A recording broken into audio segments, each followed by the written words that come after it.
சரி அதெல்லாம் விடுங்க, அது அந்த நாடகம். எங்கள் தாத்தா மூக்கையத்தவர் இறந்து எவ்வளோ நாள் ஆச்சு?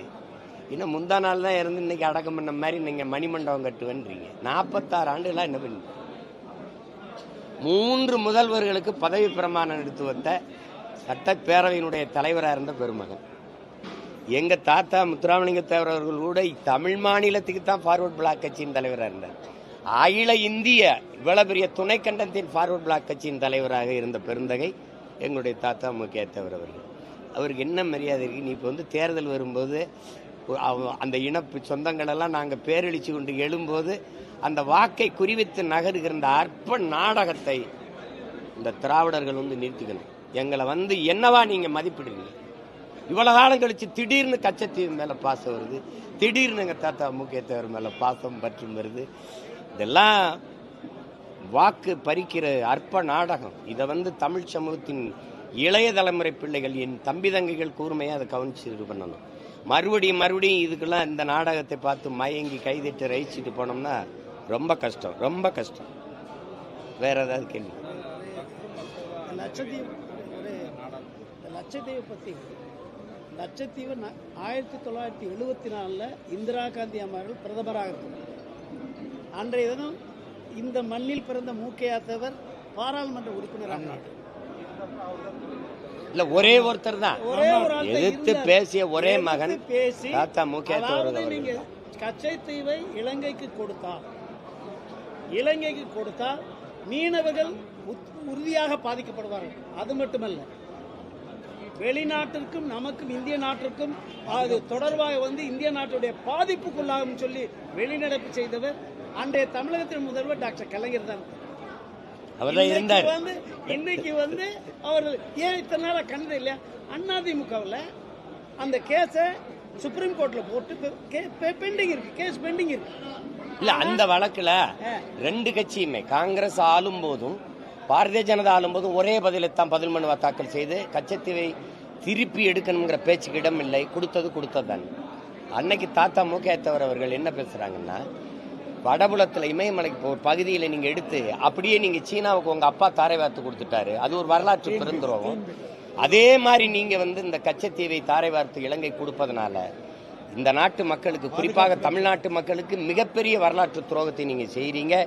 அதுக்கு நான் இருக்கிற ராமநாதபுரம் பாராளுமன்றத்தில் நீங்க இருக்கிற அந்த பகுதி, அது கச்சத்தீவு உங்களுக்கு தெரியும், அது இந்திய நிலப்பரப்பே இல்லை. அது எங்க தாத்தா சேதுபதி, எங்க பாட்டன் சேதுபதி மன்னனுடைய சொந்த நிலம். அதை நீங்க எடுத்து அதை கொடுத்துட்டீங்க.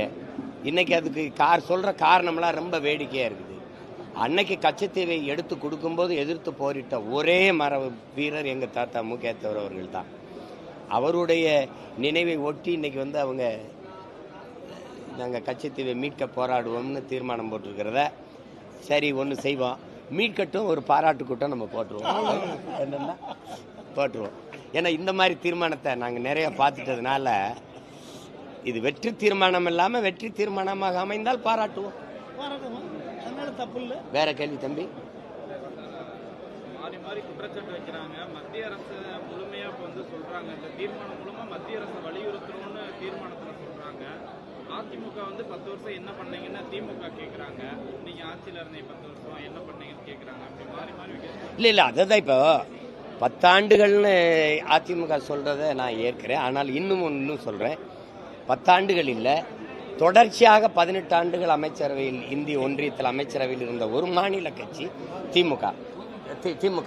திமுக உளமாற தமிழர் நலன், தமிழ் மக்களின், மாநில மக்களின் உரிமையை பாதுகாக்கணும், மீனவ மக்களினுடைய வாழ்வுரிமையை பாதுகாக்கணும்னா கச்சத்தீவை மீட்கணுங்கிறது இவங்க நோக்கமா இருந்தா, இங்க பாருங்க, வாஜ்பாய் காலத்தில் இருந்திருக்கிறாங்க, பிறகு ஐகே குஜரால், விபி சிங்கு, தேவேகவுடா, எல்லாரு காலத்திலேயும் இவங்க இருந்திருக்கிறாங்க, எல்லார் ஆட்சி காலங்களையும் இவங்க இருந்திருக்கிறாங்க.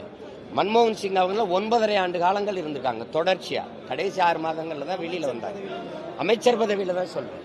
அப்போலாம் நீங்க ஒரு தீர்மானத்தை நிறைவேற்றி அழுத்தம் கொடுத்து கச்சத்தீவை மீட்டிருக்கலாம். அதான் என்ன இருக்குது? ரேடியா மைக் போட்டு உங்களை மாதிரி விஐபிலாம் உங்களை பேச வச்சுருக்காங்க. இந்த வருஷம் ஏன் மைக் போட விடலை, ஏன் ஈழத்தில் உங்களை மாதிரியான பேச இந்த மைக்கில் பேசிடுவோம், அவ்வளோதான், விடுங்க. இந்த தடவை பெர்மிஷன் கொடுக்கல. மசோதா நிறைவேற்றிருக்காங்க. சிறுபான்மை கடுமையான எதிர்ப்பு தெரிவிச்சிருக்காங்க. முதல்வர் வேற வழக்கு தொடர்புலாம் கூட சொல்லியிருக்காங்க. அதை என்ன எப்படி பார்க்குறீங்க? அது உங்களுக்கு தெரியுதே, பாரதிய ஜனதா அதனுடைய அரசியல் வந்து இஸ்லாமிய மக்களுக்கு எதிரான நிலைப்பாடை எடுப்பதான் இந்துக்களுடைய வாக்கை தன் பக்கம் குவிக்க முடியுங்கிறது அதனுடைய அரசியல். அதனால தேர்தல் வரும்போது இதை எடுக்கும். நாட்டில் எவ்வளவு சிக்கல்கள் பிரச்சனை இருக்குது, அதில் வக்ஃபு வாரிய நிலத்தில் என்ன, அதில் என்ன பிரச்சனை இருக்குது, அதை போய் நீங்கள் குறிப்பா தமிழக நிலங்களை சுட்டிக்காட்டி தான் மத்திய அமைச்சர்களே பேசுறாங்க. திருச்செந்துறையில வந்து இந்த நிலங்களை வந்து இஸ்லாமிய நிலங்களா வகைப்படுத்துறாங்க அப்படின்னு. அதெல்லாம் இல்லை, நீங்கள் அதிகப்படியாக நான் சொல்கிறேன், வக்ஃபு வாரிய இடங்களே இந்த திராவிட மாடல் ஆட்சி எவ்வளவு எடுத்திருக்குன்னு நாங்கள் காட்டவா உங்களுக்கு? திருச்சியில் நாங்கள் போய் போராடிட்டு இருக்கோம், எடுக்காதீன்ட்டு. வக்ஃபு வாரிய இடத்துல எடுத்து விளையாட்டுத்துறை அமைச்சர் ஒரு விளையாட்டு அரங்கம் கட்டி திறந்து விட்டு வச்சிருக்காரு. அதுக்கெல்லாம் என்ன பண்றது? ஜாகிர் ஹுசேன் மரணம் எதனால நடந்தது? வக்ஃபு வாரிய இடத்தை எடுக்காதேன்னு தான். நீங்க இங்க எப்படி வழக்கொள்ளைக்கு எதிராக போராடின ஜாபர் அலி கொல்லப்படுறார், வக்ஃபு வாரிய இடத்தை எடுக்காதேங்கிற ஜாகிர் ஹுசேன் கொல்லப்படுறார், அப்புறம் தீர்மானம் போட்டு என்ன போகுது?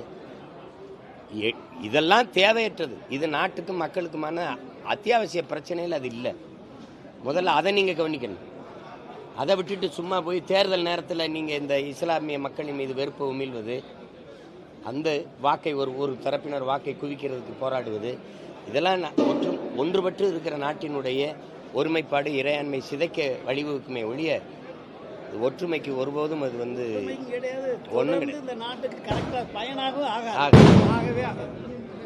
வேற ஏதாவது கேட்கு, அவ்வளோதானே?